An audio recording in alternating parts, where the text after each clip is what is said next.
আসসালামু আলাইকুম। আমি জয় বলছি। আপনারা জানেন যে গত ১.৫ বছর ধরে এই অবৈধ ইউনূস সরকার অবৈধভাবে ক্ষমতা দখল করে আছে। গত ১.৫ বছরে তারা আমাদের অর্থনীতি শেষ করে দিয়েছে। গত ১.৫ বছরে বাংলাদেশে কোনো আইন শৃঙ্খলা নেই। যত জঙ্গিদেরকে আমাদের আওয়ামী লীগ সরকার গ্রেফতার করেছিল তাদেরকে তারা জেল থেকে ছেড়ে দিয়েছে। স্বাধীনতার চেতনা তারা চেষ্টা করে মুছে ফেলছে, বাংলাদেশের ইতিহাস মুছে ফেলছে। তারা বঙ্গবন্ধু বাসা, যেই বাসা, সেই ঐতিহাসিক ৩২ নম্বর বাসা যেখান থেকে আমাদের স্বাধীনতা ঘোষণা হয়, সেই বাসাকে তারা ধ্বংস করে ফেলেছে। আর সবশেষে তারা এখন জামাতি রাজাকারদের হাতে দেশটাকে তুলে ধরার চেষ্টা করছে। এখন রাজাকাররাই ক্ষমতায়। এখন তারা চেষ্টা করছে বঙ্গবন্ধুর কন্যা প্রধানমন্ত্রী শেখ হাসিনাকে বিরুদ্ধে অবৈধভাবে আইন বদলায়, মিথ্যা মামলায় গায়ের জোরে সাজা দিতে। তাতে কোনো লাভ হবে না। তবে আমাদের দেশের ভবিষ্যৎ এখন অনিশ্চিত। দেশটাকে রক্ষা করতে হবে।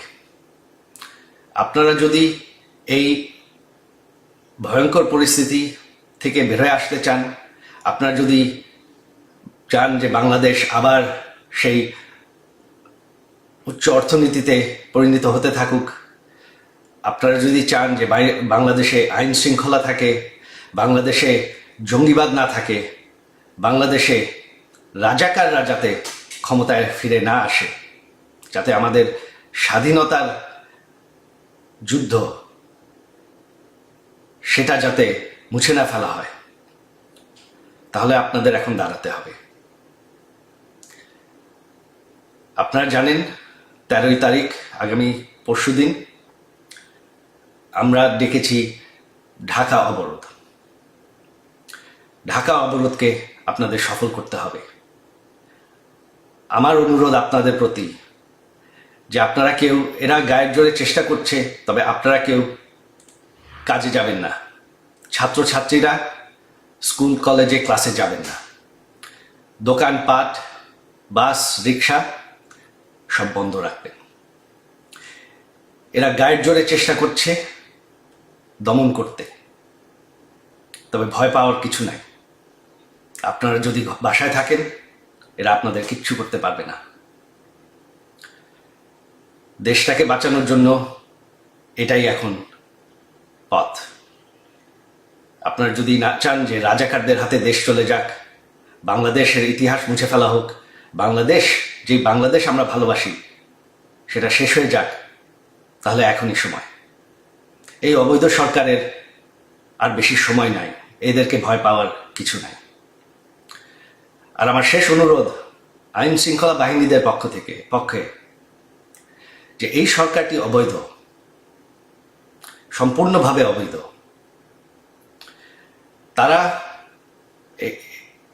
এই সন্ত্রাসীরা পুলিশকে হত্যা করেছে, আইন শৃঙ্খলা বাহিনীকে হত্যা করেছে, আপনাদের ভাইদেরকে হত্যা করেছে, তাদের কোনো বিচার করতে দেয়নি।